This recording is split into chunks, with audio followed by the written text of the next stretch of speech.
So it's very nice to see so many familiar names whose works I've been following, but I've never really met you. So thank you for coming for this paper.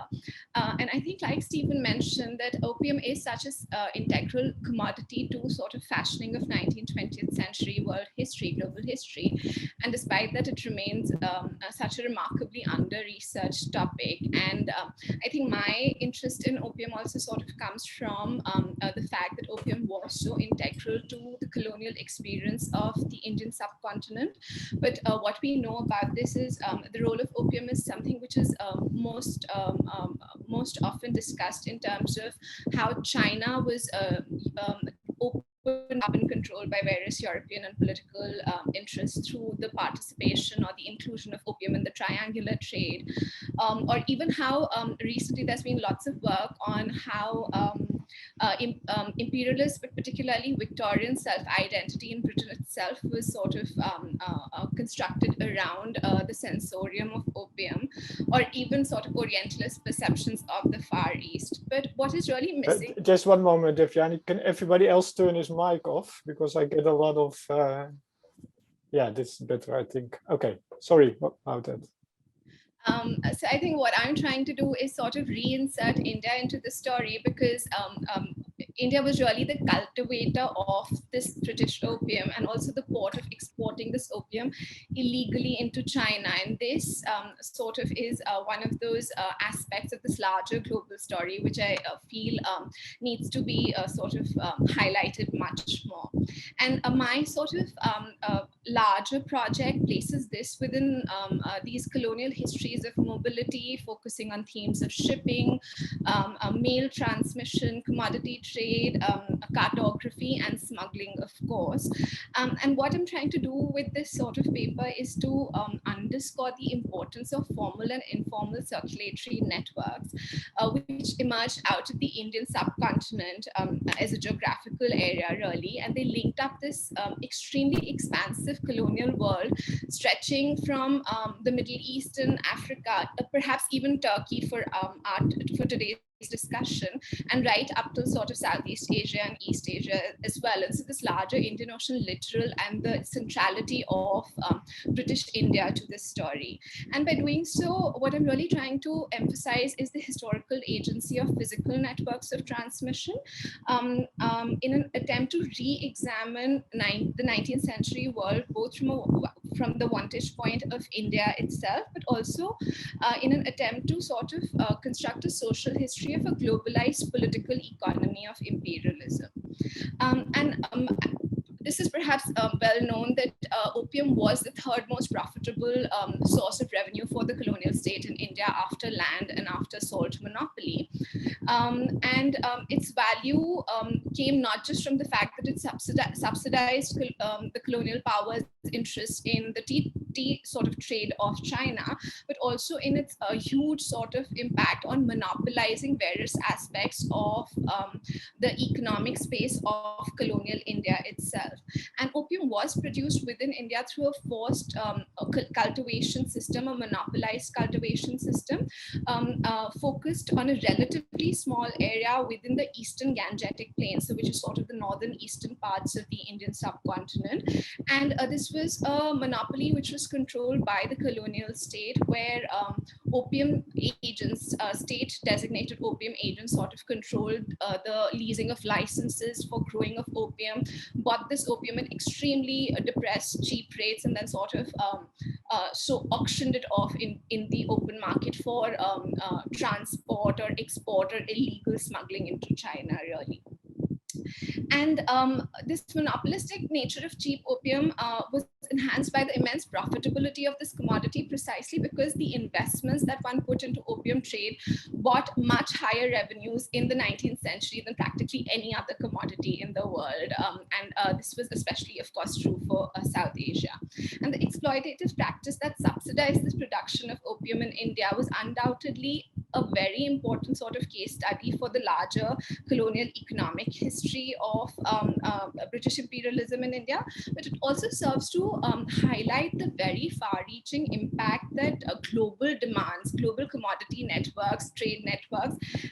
of the British Empire have on a very localized colonial context of sort of a northern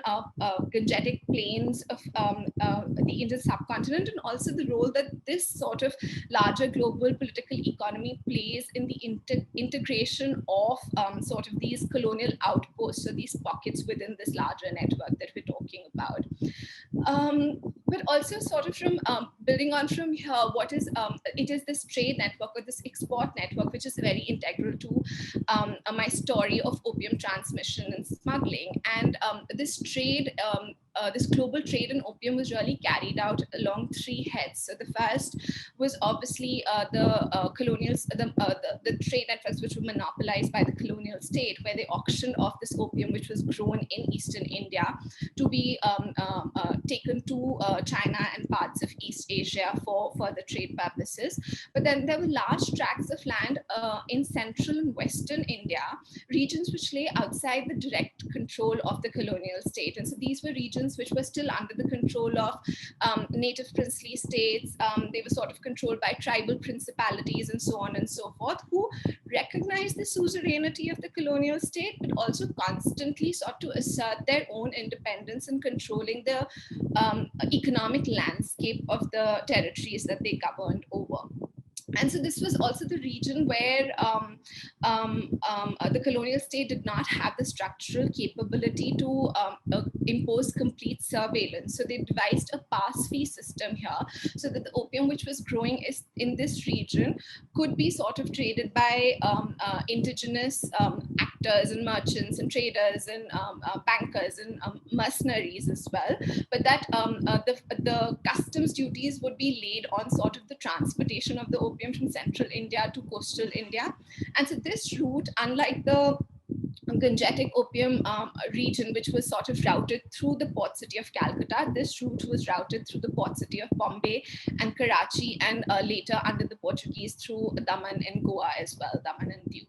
And then lastly, of course, the third sort of most important aspect of opium production was the domestic production and consumption of opium and its larger historiographical significance. And sort of these larger stories of coastal integration, the integration of coastal India into these global networks comes from this longer prehistory that the Asian the Indian Ocean littoral had in supporting overland and sea trade routes, which then sort of got completely entangled primarily with commodity exchange routes, which were built around sort of the exchange of opium, tea, cotton, and mail movement. And so it is sort of this entanglement which becomes very important to the story of shipping, communication, and commodity exchange here. And the initial establishment of colonial control, monopoly over India's opium production was based on this larger infrastructure of native shipping of Bengal ships and Madras ships, as they were called, which were used to trade this very valuable opium cargo with far off sort of port cities, such as with the Straits of Malacca, with the ports in Malaya and Indonesia, and with Manila in the Philippine Islands, as well as with Canton in China. At the same time, this opium would, in the early colonial phase, especially in the sort of company history of India's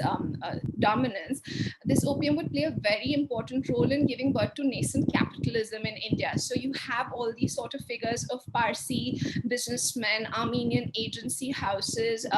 sort of Syrian and Jewish communities on India's coastline who are actively engaged in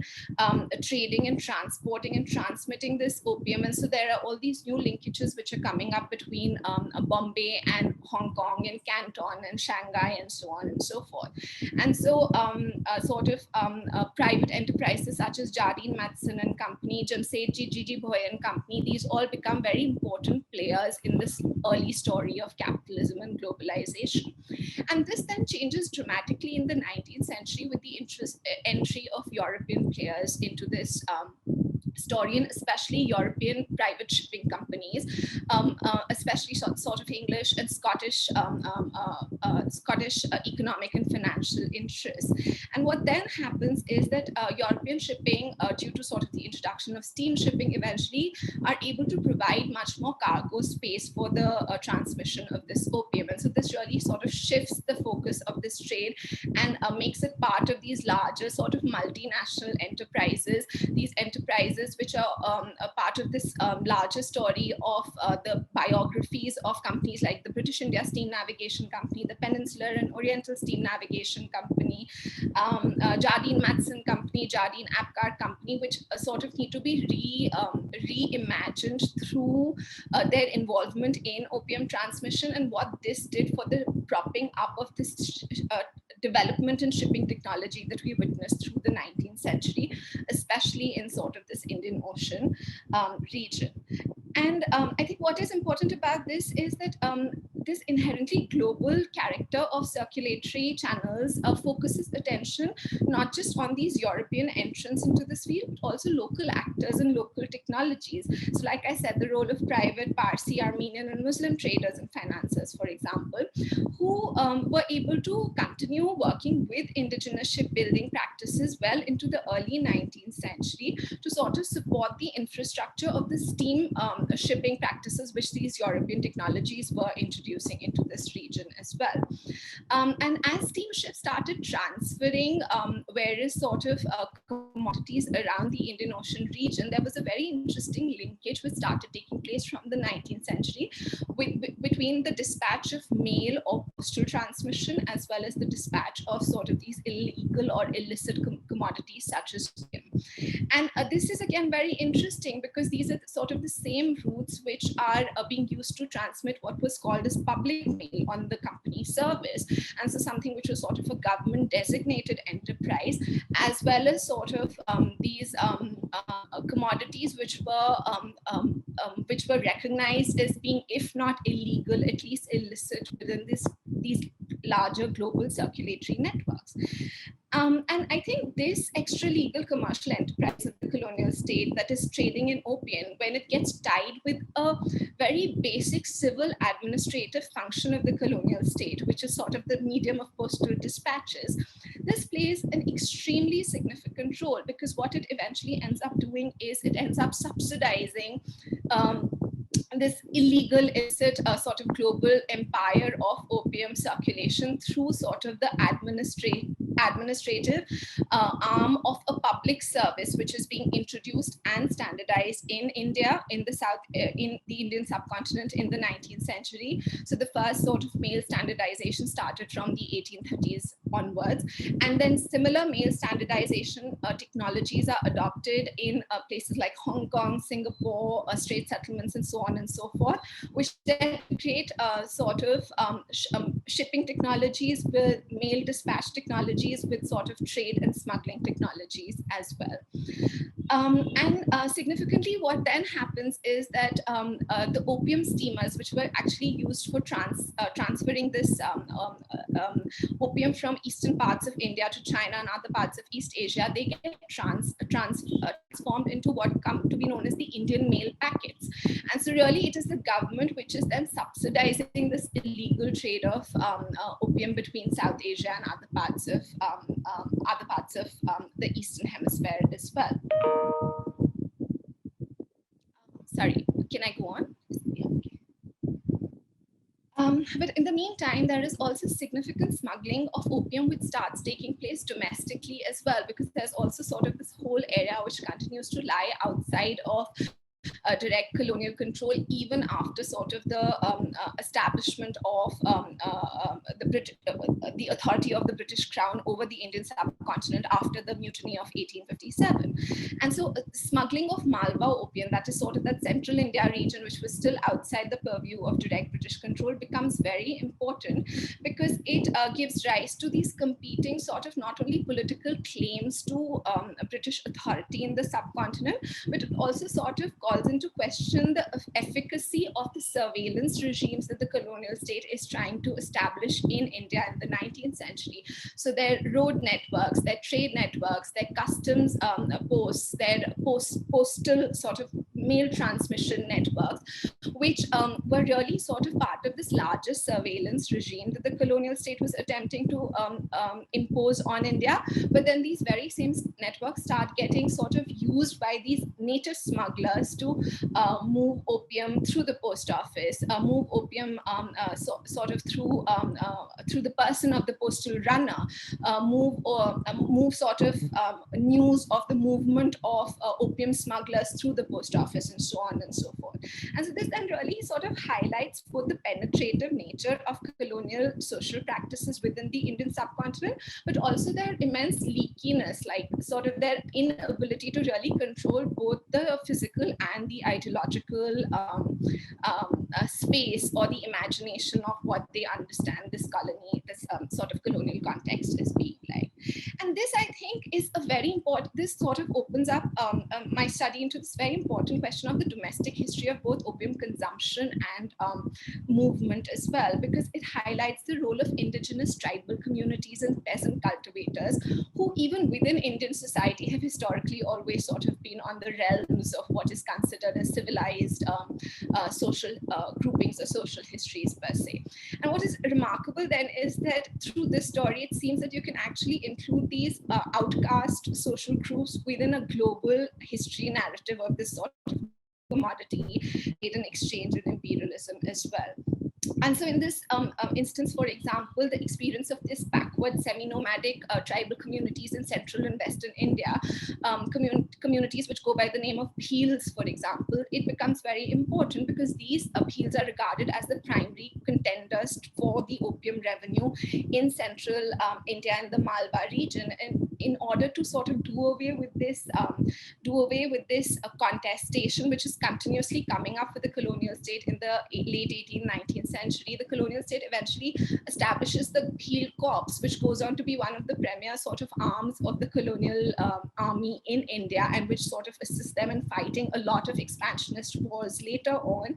And this is again done to sort of make these smugglers a part of this larger surveillance regime that the colonial state is trying to impose in India. Similarly, concepts such as criminal tribes, which are introduced by the colonial state in India, where sort of these mobile moving populations, which are constantly contesting colonial claims, come to be sort of outcast due to this notion of criminality. They continue to both be sort of pushed to the margins, but also co-opted, because there is also sort of this belief that their knowledge of the terrain, their knowledge of the geography, their knowledge of the local customs of this opaque sort of